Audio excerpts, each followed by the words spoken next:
Eu agradeço, Laís. É uma honra poder fazer parte, mais uma vez, desse grupo.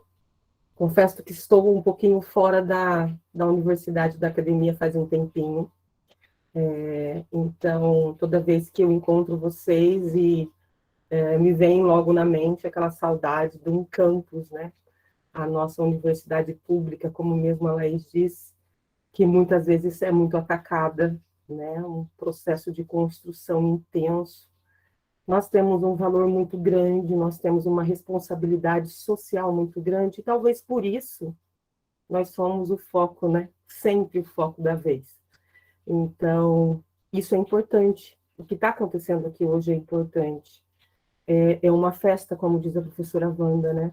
É um momento de confraternizar, um momento de socializar, de partilhar, de compartilhar um pouco das produções durante todos os anos que passam pessoas pela academia, e eu sou uma delas, né? Uma universidade que abriu portas e que abriu a mente, a vontade de aprender mais e mais, né? Eu sou professora da educação básica do Maringá, concursada pelo Estado do Paraná. A minha formação vai desde a pedagogia, depois eu passei pela história, pelo Parfor, que foi proporcionado também pela universidade pública, para que o professor da educação básica pudesse formar, né, se formar mais um pouco em mais de uma graduação. E eu escolhi história. Sempre me encantou, talvez porque nós somos e nós fazemos parte da história. Isso é importante em qualquer área a gente ter esse conhecimento. Depois que eu fiz história, em 2012, 2013, né? 2014 eu entrei no HC, no LER na época, fui convidada pela professora Wanda e comecei a participar do grupo de pesquisa, de extensão, e ali eu me encontrei. Em 2015 eu passei, né? Fui aprovada no processo do mestrado e defendi a minha dissertação em 2018. Esse capítulo que faz parte desta obra gigantesca que realmente merece todo o nosso apreço, né?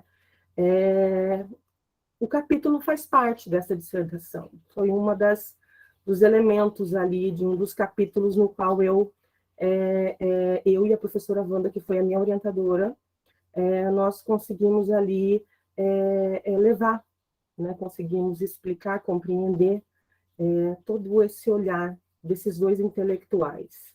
Gigante, uma obra gigante. Não é fácil analisar, todos aqui que sabem que são dois intelectuais importantíssimos para a história, cada um falando do teu espaço, né, do teu lugar social. Não podemos negar que cada um, quando vai um intelectual, um autor, nós, historiadores, né, falamos do nosso espaço, do nosso lugar social. Nós temos as nossas representações, nós temos as nossas apropriações, então não podemos perder de vista isso. Mas podemos tirar alguma coisa disso, né? E foi isso que nós realizamos em todos esses anos de estudo. Procuramos tirar e compreender o melhor desses intelectuais, trazendo esse tema, né, que é muito forte, muito intenso hoje, que são as religiões de matriz africana, né? Então às vezes se torna muito midiático, né? Às vezes se torna muito pejorativo, às vezes, né, negligente, no fato de ninguém ligar para o que está acontecendo, né? E o inverso deveria acontecer. Nós precisamos, enquanto intelectuais, professores, estudantes, produzir e produzir, mas não para ficar em vão, mas que ele chegue às pessoas destinadas. Eu, como da educação básica, vocês, enquanto estudantes, como professores da universidade, cada um fazendo a sua parte, é isso, é a gente poder estender um pouquinho esse conhecimento, né? Ah, mas a academia escreve para os seus pares. Sim, nós escrevemos para os seus pares. Mas desses pares, nós podemos tirar sempre algo disso, né? Nós sempre podemos encontrar um olhar, encontrar teorias e formas de compreender para poder levar para os nossos estudantes, né? Hoje em dia, nós temos uma luta constante com o Dia da Consciência Negra. Não é um dia da consciência negra, nós temos todos os dias de luta, todos os dias incessantes de trabalho em sala de aula, que é o nosso chão, é onde nós podemos ali fechar a porta da sala e dizer: nós somos os professores e nós podemos dar conta daquilo que é necessário, né? Os nossos estudantes precisam se apropriar daquilo que é necessário, né? Eles precisam compreender os seus direitos, os seus deveres. A professora Wanda colocou muito bem ontem, quando nós falamos do Estatuto do ECA, do direito à criança, ao adolescente. Nós temos a Constituição também nos abarca, que dá essa questão de legalidade. Esses conhecimentos todos legais fazem com que nós, enquanto sujeitos históricos, precisamos nos pegar para si e colocar em prática. Ah, Ana Paula, mas a gente tem as leis aí e tal, a gente sabe, né? A gente tem, mas a gente precisa cobrar isso, cobrar para que elas sejam mais efetivas. Uma coisa é nós temos tudo por escrito e não sair do papel, né? Então, quando nós levamos para dentro do espaço escolar um grupo de umbanda que possa colocar em seus tambores, expor toda a sua manifestação religiosa e dizer aos estudantes: olha que bacana, eu estou aqui, tenho a minha religião e você tem a sua. Qual que é a diferença, né? Por que nós não podemos ter a mesma condição de crença, né, sem poder perder o medo? Ah, eu não posso fazer isso, ou usar tal adereço, eu não posso colocar um colar, eu não posso colocar um turbante, eu não posso. Por que que eu não posso? Né? Então, assim, quanto mais nós trabalhamos, quanto mais nós produzimos cientificamente, mais isso vai mudando, tá? Então, não é hoje, não é amanhã, nem depois. É um trabalho, assim, árduo e que está sendo minimamente, calmamente modificado. A gente sabe disso. Quando a gente vê os movimentos sociais, as lutas, as pessoas chegando, abraçando, não tendo mais medo de se relacionar, de não ter mais medo de receber um grupo de candomblé, um grupo de capoeira, capoeira raiz dentro da escola, quando nós trazemos todos esses elementos, as músicas, as cantigas, as apresentações culturais, quando elas começam a ser muito mais intensas dentro do espaço escolar, isso muda, né? Então, eu provoco vocês um pouquinho para que olhem para esse espaço da educação básica, para que a gente possa estar realmente pensando em temas, em propostas, porque os nossos alunos estão lá e vão chegar aqui, né? Como que eles vão chegar aqui na universidade? Né? Com esse pensamento, eu tenho que me despir de tudo aquilo que socialmente foi nos colocado para compreender, e somente quando eu chego na universidade é que eu tenho que me dizer: não, nós temos vários problemas com relação a isso. E eu provoco vocês, meus colegas, para que a gente possa pensar junto, né, em futuramente aí trazer propostas para nossos alunos. Mediante a isso, fiz as minhas contribuições, né, e coloquei também dentro do espaço onde eu trabalho. Isso é muito bacana. Hoje é uma das escolas que mais, assim, como eu vou dizer, licença, pessoal, só um pouquinho. Uma das escolas que tem mais esse apreço pela diversidade. É uma escola de periferia, é uma escola que abraça a causa, que eu tenho poucos problemas com relações às questões sociais, de etnia, porque eles se reconhecem dentro do espaço escolar. Mas isso não foi, assim, fácil. foi um trabalho intenso, né? Talvez por ser uma escola periférica e todos morarem bem perto, a gente consegue fazer um trabalho bacana, né? Talvez as escolas centrais tenham mais dificuldade, porque aí tem uma gama, uma diversidade de alunados, que a gente diz, um grupo ali de pessoas que pode atrapalhar no sentido de quantidade. E às vezes você tem muitos alunos e não consegue alcançar nenhum, né? Mas o que eu quero dizer é que é sempre válido o trabalho, sempre válido a proposta.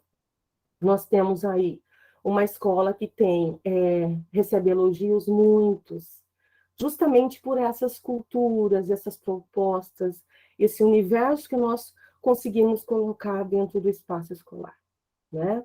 E voltando à a minha contribuição vai desde a dissertação até esse capítulo que eu me senti honrada em poder compartilhar com vocês. Agradeço imensamente a professora Wanda, né? Porque é uma pessoa, uma profissional que eu admiro muito. Também ao professor Daniel, que também conheço há muito tempo, e que também é um profissional de um caráter e de um conhecimento gigante.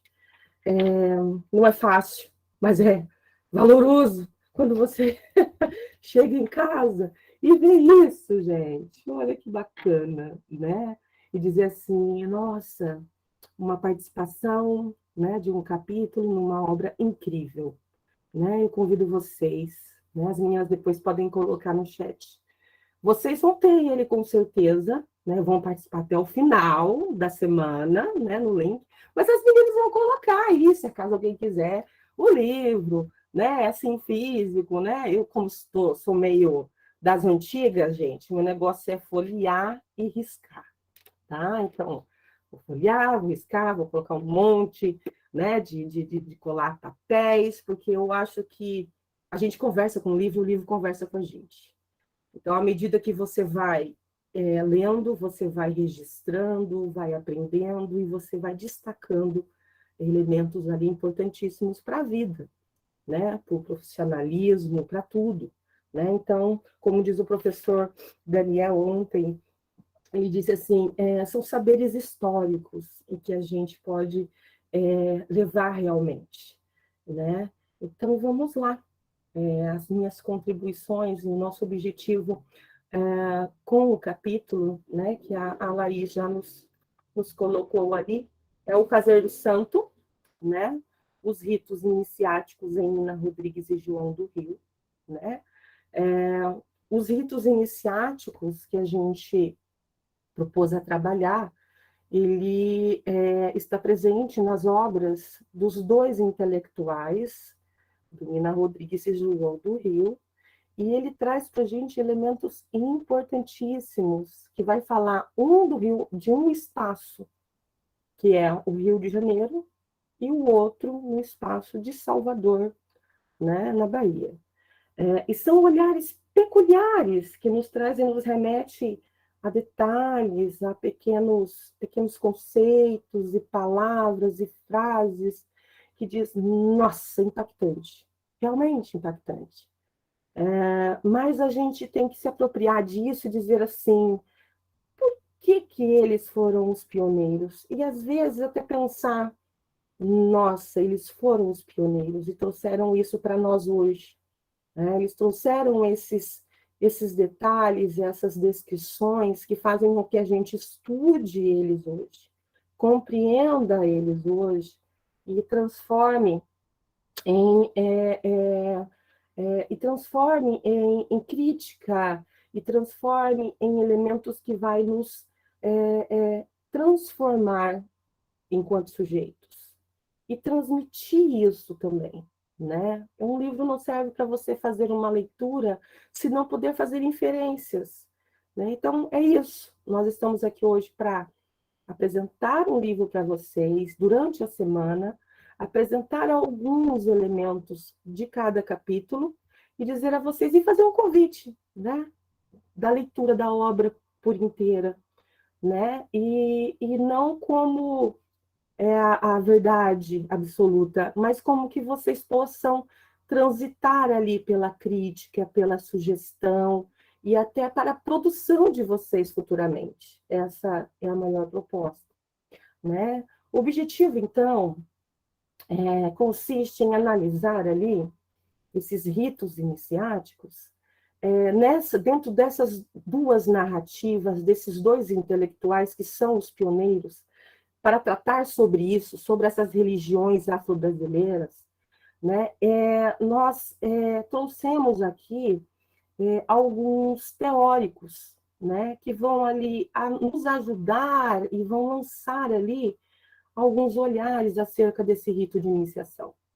Então, a gente trouxe para vocês o Arnaud van Gennep, nós vamos trazer para vocês Emily Durkheim, nós vamos trazer vocês Mircea Eliade, Victor Turner, Marc Augé, Marisa Peirano, para justamente conversar, dialogar, né, dentro das descrições desses autores, o que seria o rito de iniciação, né? Então, a gente dividiu ali, não vou falar muito, tá? Senão vocês não vão ler, ela já contou tudo do capítulo dela, nem vou passar, eu vou pular, tá? Então, por favor, vamos lá. O Raimundo Nina Rodrigues,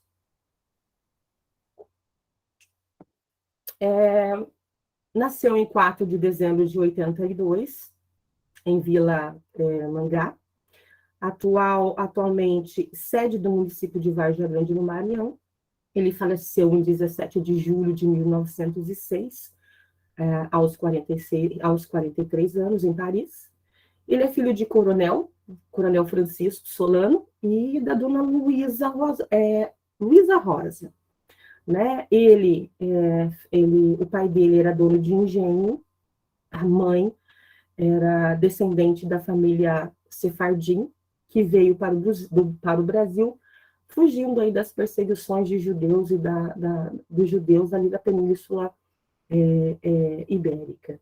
Esse é o contexto do Raimundo Nina Rodrigues, né, o baiano, que tem a sua formação médico. Ele é um médico legista, ele é um doutor. Então, ele vai falar dentro desse universo, dentro desse espaço higienista, né, sobre essa ótica do africano, né, do afro-brasileiro, né, dentro dessa perspectiva. Então, dentro do seu espaço, do seu lugar social, ele vai descrever esses ritos, esse rito iniciático dentro, né, do candomblé em Salvador, né? Já o João do Rio, ele é o João Paulo Emílio Cristóvão dos Santos Coelho Barreto, mais conhecido por João do Rio. Ele nasceu no Rio de Janeiro, em 81, jornalista investigativo, cronista de formação positivista. Ele realmente, desde os 16 anos, produzia incansavelmente. E ele tem ali algumas influências, como Oscar Wilde, ele tem o Eça de Queiroz, ele tem o Charles Baudelaire. Então, a gente percebe que João do Rio tem algumas referências sociais ali no seu espaço, na sua economia, né? Economicamente falando, intelectualmente falando, ele tem ali esse contato com pessoas influentes. Ele escreve para alguém, né? O Nina Rodrigues também vai escrever para alguém, né? Ele vai escrever para os seus pais. A gente vai escrever para os pais, a gente vai escrever de uma forma e contando elementos para os seus pais. João do Rio, a mesma coisa. Um falando de candomblé e o outro falando de umbanda, né? Esses dois, eu digo, são obras magníficas, com descrições e elementos riquíssimos, só que com termos, né? Com teorias que realmente, se a gente precisa fazer uma leitura enquanto historiador e levar em consideração, como eu disse para vocês no começo, a gente utilizou ali há alguns aportes teóricos para trabalhar com os conceitos de lugar social, né, de setor, e apropriação, apropriação, né, de Roger Chartier, para justamente fazer essa leitura dessas duas obras, desses dois intelectuais. Não é fácil para o historiador, né? Você faz essa leitura e dessa leitura você tem que extrair ali aquilo de relevância para a tua pesquisa, para o seu objeto, não fugindo dali, né? Sempre levando em consideração isso. Então, foi extremamente riquíssimo e eu recomendo a leitura desses dois intelectuais, né? Então, nós podemos fazer o uso das obras deles, que é o Animismo Fetichistas dos Negros Baianos, de Nina Rodrigues, e do João do Rio nós podemos ter ali as religiões do Rio, né, que faz um detalhe, como a professora Wanda colocou ontem, ele faz um apanhado, né, de religiões ali do Rio de Janeiro e coloca em livro. Né? João do Rio, Nina Rodrigues já faz quem fez essa coletânea, né, de estudo dele foi o Arthur, né? Então, tem essa pegada, né? Então, eu deixo o material e alguém vai lá, se apropriou e transformou em livro, né? João do Rio, no caso, ele, ele mesmo, com os seus textos, as suas produções, ele publicou em livro, né? Cada um tem um público, né? Cada um tem a sua forma peculiar de descrição, muitas vezes chegam a ser até associa-se a alguns termos aos dois, chega a esses elementos, né? Então, é uma forma também. No capítulo, a gente colocou ali uma introdução, a introdução foi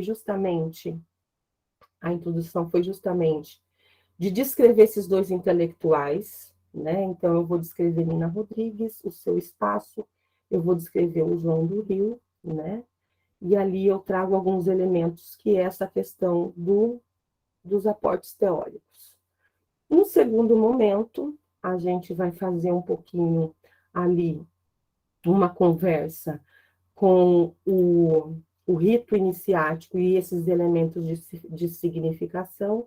É ali que a gente traz esses elementos de significação o que eu li para vocês ali, que é quando a gente vai falar um pouquinho de Marisa Peirano, né, com relação aos ritos de iniciação e esses elementos de significação, Mircea Eliade, Van Genet, Arthur, né,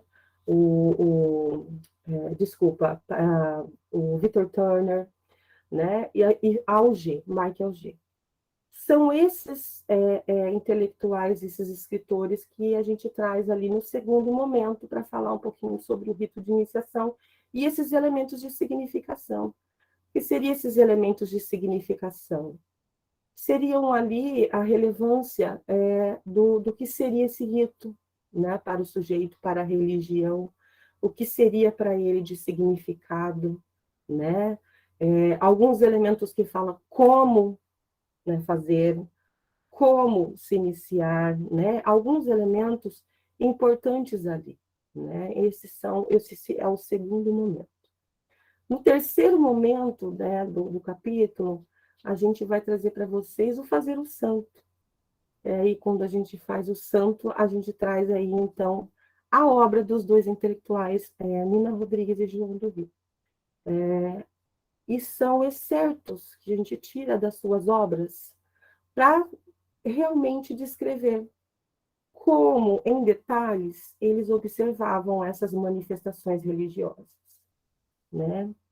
Então, Nina Rodrigues, dentro da sua abordagem, né, intelectual, né, legista, médico, coloca que os ritos de iniciação ali era como se fosse, para o negro, uma inferioridade, né? O fazer o santo no candomblé, naquele momento, ele colocava um termo como transe, aquele negro está em transe, né? E esse transe, ele coloca esse trânsito com um termo como se fosse inferior. Então, ele é um negro que é inferior e ele tem uma predisposição, né, ao transe.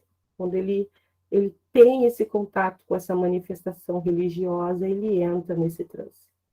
E o Nina Rodrigues, o João do Rio, na Umbanda também tem esse mesmo pensamento.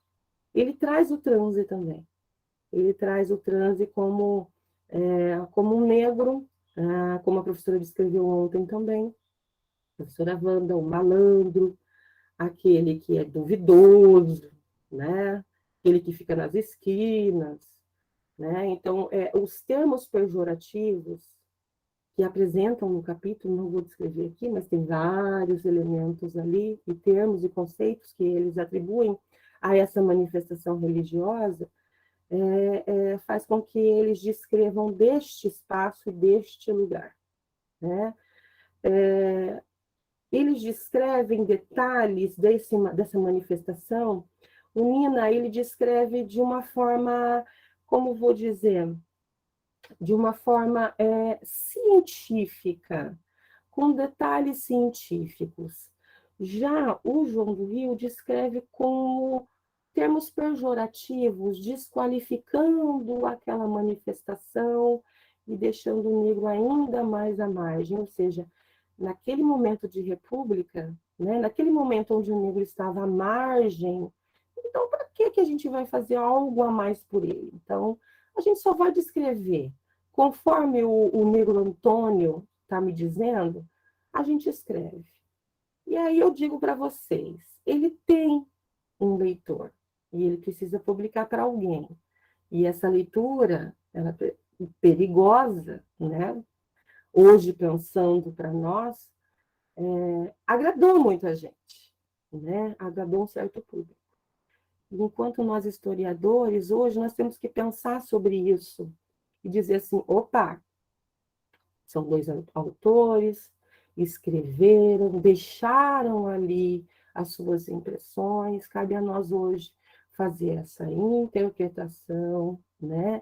E jogar para o que nós temos, né? E não deixar que isso aconteça. O que seria essa manifestação religiosa? O que seria esse transe? O que seria esse contato com o homem religioso?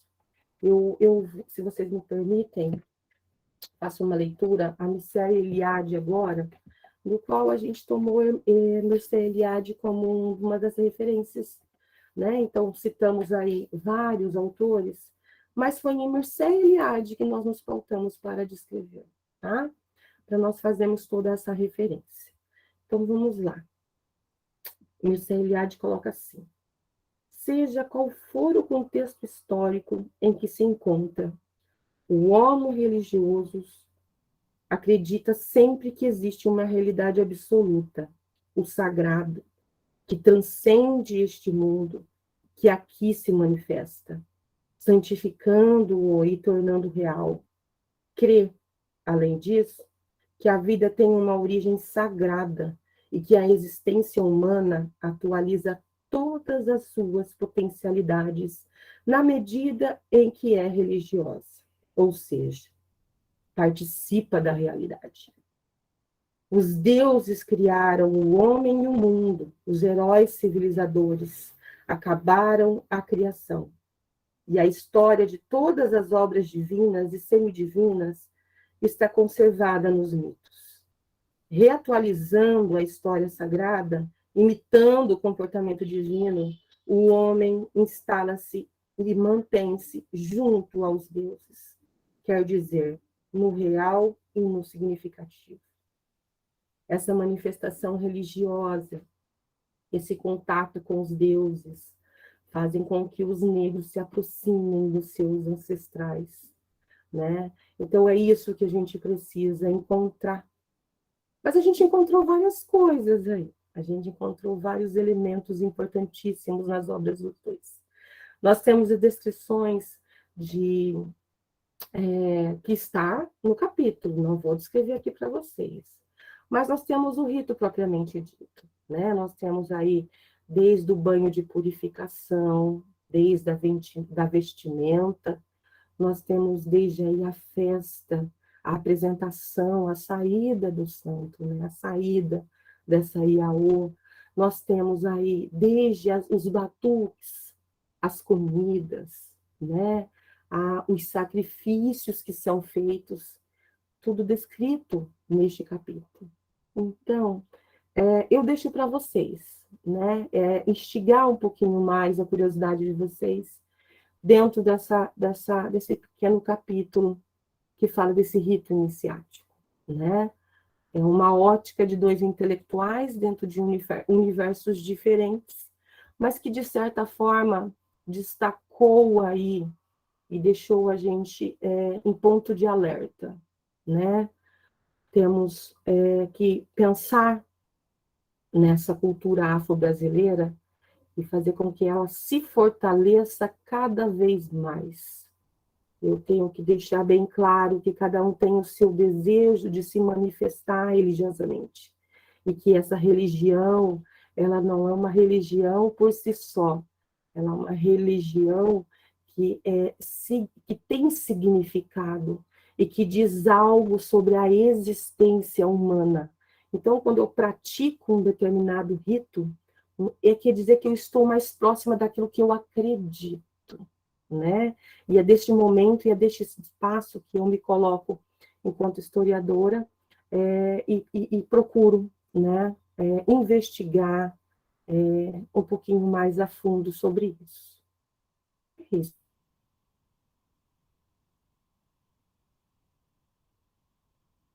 Pessoal, espero que tenha dentro do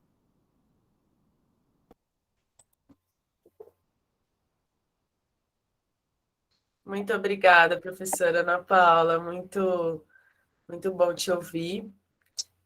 Deu uma travadinha aqui para mim, mas acho que tô me ouvindo bem, né? Eu perguntei se eu estou dentro do tempo. São 30 Ah, minutos, né? Eu estou dentro do tempo, já extrapolei, eu tenho mais um pouquinho. tem mais uns 3 minutinhos, 4 minutinhos? Ah, não, gente, que isso, que absurdo. Viver sob pressão numa sociedade capitalista, num momento de intensa ansiedade, 5 minutos. Gente, é isso, tá? Eu convido vocês, leiam, é um livro incrível, com observações interessantes, que vão nos ajudar, com certeza, a estudos futuros, né? Então, fica aí meu convite. Obrigada, meninas. Obrigada ao HC. Boa noite para vocês. Muito obrigada, Ana. Desculpa te cortar. Deu um intervalozinho e como tive uma queda aqui de internet, eu achei que você tinha terminado. Agradeço demais sua contribuição, suas provocações sobre a gente pensar, né, como extrapolar esses limites, né, dos muros da universidade para agregar com esse conhecimento, com essas críticas e reflexões no ensino de base, né, em outros espaços também de formação não formal. Agora eu convido, então, a professora Gabriela a fazer sua exposição para nós, essas reflexões que estão nesse capítulo, né, que integra a coletânea. Você tem cerca de 30 minutos, professora. Se eu ver que está passando bastante, eu te aviso, a gente tem uma tolerânciazinha pequena aí, porque é isso, a gente precisa também ser tolerante. E a gente, então, incentiva também todos os participantes a colocarem suas questões aqui no chat, que ao fim da fala, todas essas questões serão feitas para as nossas convidadas. Muito bem-vinda, professora Gabriela. Obrigada, Laís. Tá todo mundo me escutando certinho? Eu testei antes, mas hoje eu fiz um funeral essa semana com o meu notebook. Finalmente, agora eu posso chamar ele de falecido. Bom, gostaria de começar, né, antes de me apresentar, agradecer primeiro a Laís, agradecer a todos que estão aqui presentes, especialmente ao grupo de pesquisa, a professora Wanda, o professor Daniel, agradecer pela concretização, pela final concretização, né, que foi esse livro. Foi a escrita, né, iniciou lá quando eu tinha alguns meses de mestrado, né, então, assim, é um prazer muito grande estar aqui conversando com vocês hoje e poder, né, eu não estou aqui com ele em mãos, mas eu tenho eu tenho a versão física, né, mas é um prazer imenso ter esse livro, ter concretizado esse projeto, que era algo que o grupo ansiava tanto, né, já há um certo tempo. Meu nome é Gabriela Harumi, eu sou graduada em História, né, estou finalizando, como a professora Wanda falou ontem, né, assim, entreguei a dissertação, falta aí mais algumas coisinhas, mas vamos que vamos. Já está se encaminhando, né, então dá um senso de progresso também, isso é muito bom.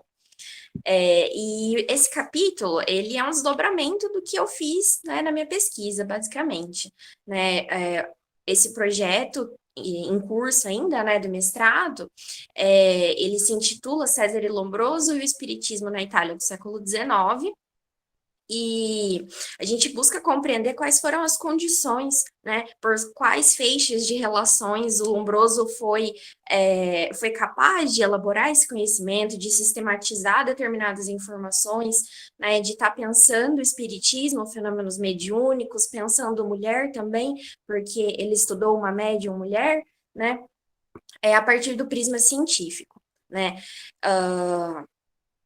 O capítulo, ele se intitula Mediunidade e Espiritismo em Fim de Século Italiano, e é o olhar sobre o olhar de Cesare Lombroso, né? Cesare Lombroso foi um médico italiano, especializou-se em psiquiatria, né? Também foi um grande antropólogo que, dentro da antropologia do século XIX, ele desempenha um papel, né, bastante importante pela fundação da Escola Positiva de Antropologia Criminal, né, que vai ali mais para o fim mesmo da segunda metade do século XIX.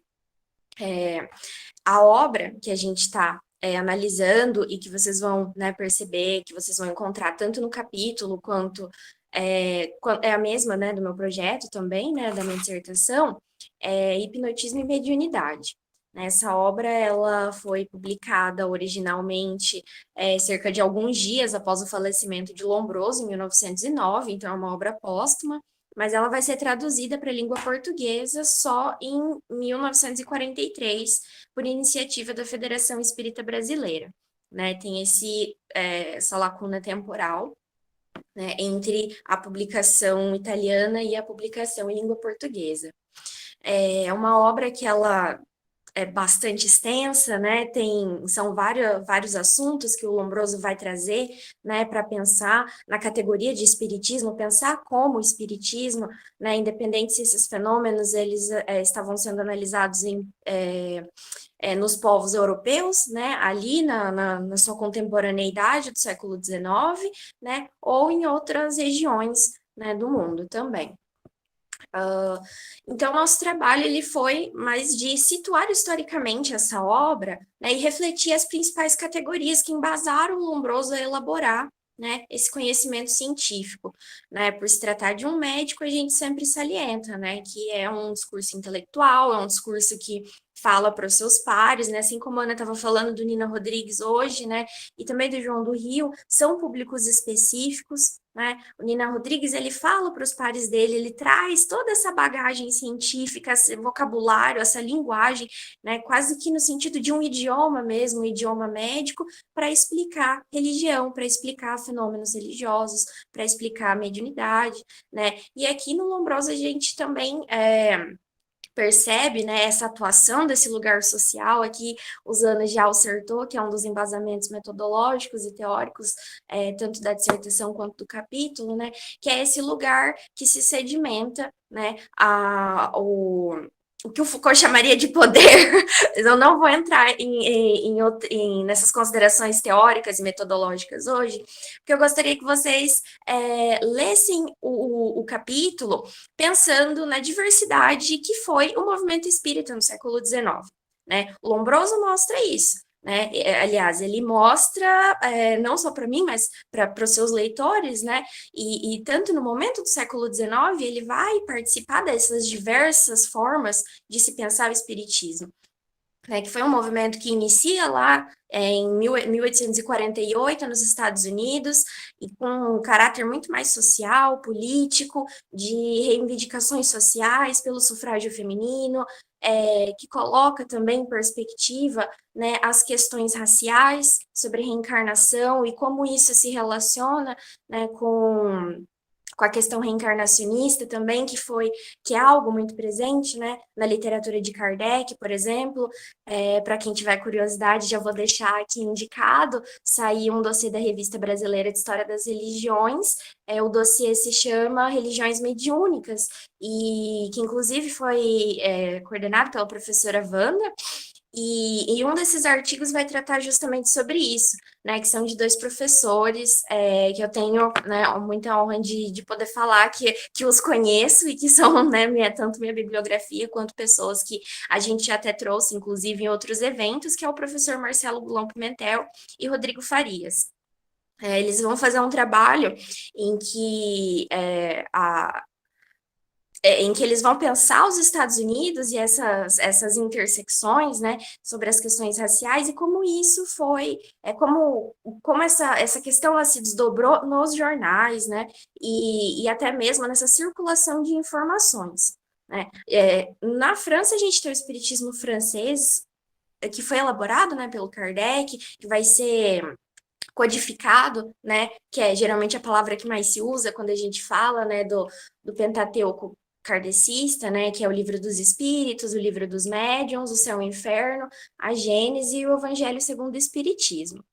E isso ainda no século XIX, ali mais para a partir da década de 70, 80, até o finzinho da década de 90, acabaram, se organizaram instituições, né, ao redor dessa problemática que era a mediunidade.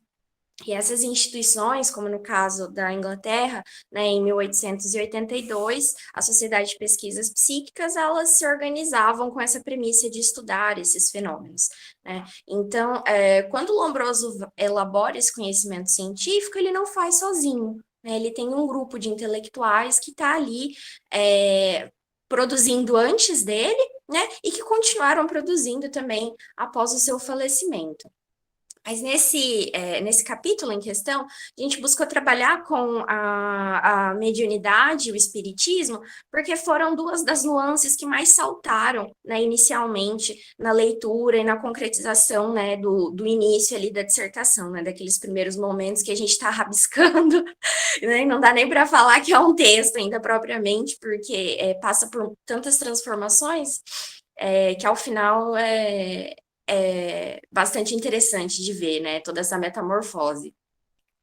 E eu não vou ficar me pautando tanto em questões sobre o que Lombroso pensava como, né, mediunidade ou como espiritismo, eu vou só pincelar isso mais por cima, até mesmo para não me estender tanto, porque as meninas sabem, ainda mais que hoje eu tô sem slide, se eu começar a falar, só amanhã, né?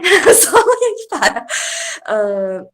Enfim, mas na visão do Lombroso, ele vai justamente se sustentar a sua argumentação em cima do discurso médico e do discurso antropológico, né? Na condição de médico e de antropólogo, né, fica muito claro isso na nossa leitura, como é que os saberes da antropologia e da medicina, mais especificamente da medicina psiquiatra, eles se conversam entre si, eles se articulam, né, no raciocínio de Lombroso para tratar sobre a mediunidade e assim como outros médicos, né, ali do fim do século XIX, eles estão tratando da mediunidade, majoritariamente as médiums são mulheres, né? Então isso se tornou uma questão à medida que a gente foi percebendo que isso tinha uma certa extensão para outros autores e não era somente o Lombroso.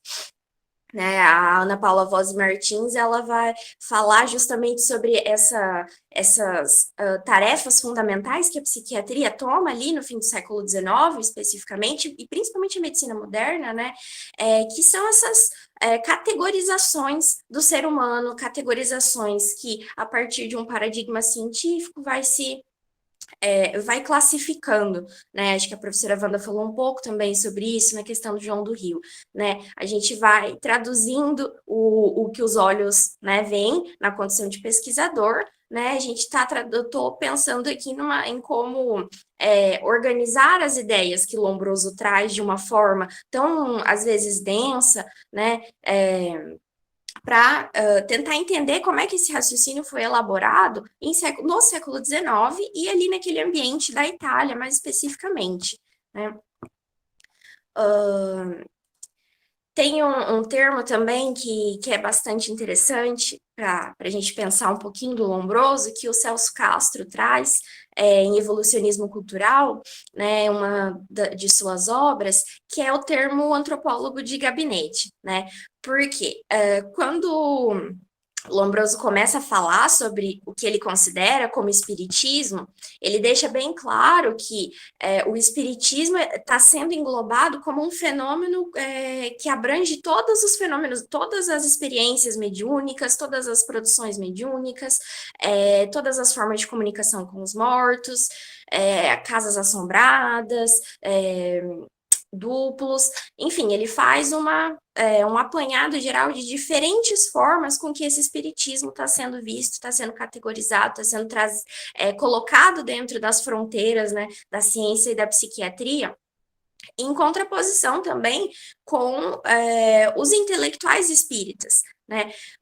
Lá no ano de 1900, mais ou menos, teve se eu não me engano, foi o segundo, agora de cabeça eu não consigo lembrar, mas enfim, se eu não me engano, foi o segundo, o Congresso Internacional de Psicologia, e antes mesmo disso, mas especificamente nesse que a gente tem, né, maiores registros, já se tem essa distinção entre sonambulismo, histeria e mediunidade, né, como duas coisas diferentes. O que é interessante no Lombroso é que ele vai fazer essa equivalência entre os dois, né? Ele não, quando ele analisa a médium, quando ele traz as informações anatômicas, fisiológicas, né? Ele está olhando para a mediunidade enquanto uma experiência espiritual que ele não desqualifica, só que ele desqualifica a condição da médium como mulher, né, e como histérica, porque a mediunidade para ele ela vai ser um fator que se desencadeia, né, do que ele chama de atavismo, né, que seria esse primitivismo. E aí é onde a antropologia ela ganha muito peso, né, na obra do Lombroso, porque ele fala sobre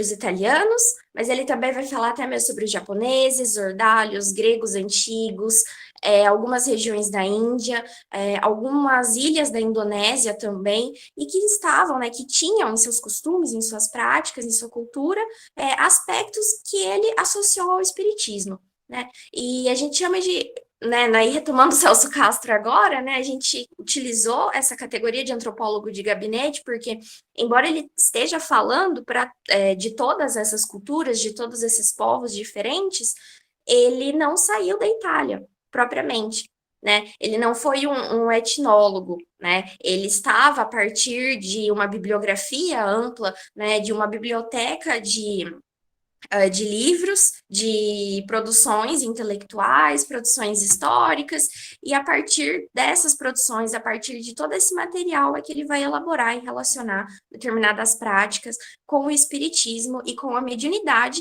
mesmo que essas práticas não estejam sendo vivenciadas como tal, né? Como, por exemplo, ele vai falar sobre os sheiks árabes que operavam milagres, né? Os sheiks árabes, por exemplo, não estavam se vendo na condição de médium ou de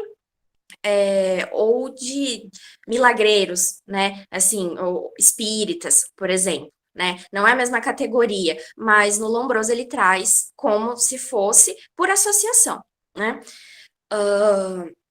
Então, é o emprego dessas tecnologias médicas, laboratoriais, classificatórias, que vão passando pelo prisma do Lombroso na construção desse raciocínio. Foi mais ou menos assim que a gente tentou trazer isso, né, para vocês, a partir desse texto, né, e que é um discurso um dispositivo discursivo, né, que se emprega, se utiliza do conhecimento médico, do conhecimento antropológico, para estar abordando questões como a mediunidade e como a religião. Embora o Lombroso não esteja pensando o espiritismo como religião, né, e é por isso que a gente se fundamenta principalmente na história cultural, ele vai pensar o espiritismo como práticas primitivas, né, que sobreviveram até o século XIX, e que é um discurso, né, para quem tiver bastante interesse também, que vai reverberar um pouco ainda no século XX, que está presente no trabalho da Angélica Almeida, né, em 2007 ela publicou a tese, né, agora o nome, acho que é Uma Fábrica de Loucos, né, sobre a história da psiquiatria e de como a mediunidade e o espiritismo estavam sendo pensados pelos intelectuais médicos aqui no Brasil, né, são processos diferentes, mas são discussões que agregam cada vez mais para a gente pensar a história do espiritismo.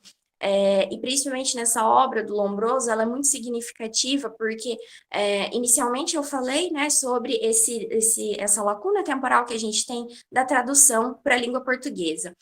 Assim que a obra foi publicada, em 1909, ela já foi traduzida logo para o francês, italiano, inglês, né, tanto é que a gente encontra vários outros títulos diferentes para a mesma obra. E apenas na década de 40, no início da década de 40, a FEB se dedicou a fazer essa tradução, né? Então, além de tudo, essa obra acabou ficando eclipsada após o falecimento do Lombroso, por conta dos estudos dele sobre antropologia criminal, né?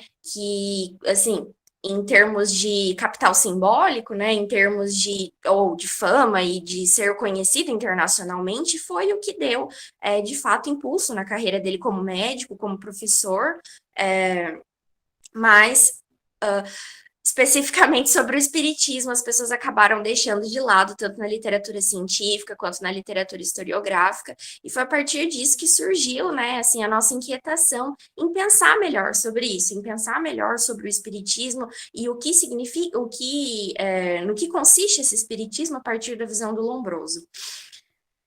Eu tenho mais tempo? Tem mais tempinho, Gabi. Ah, tá.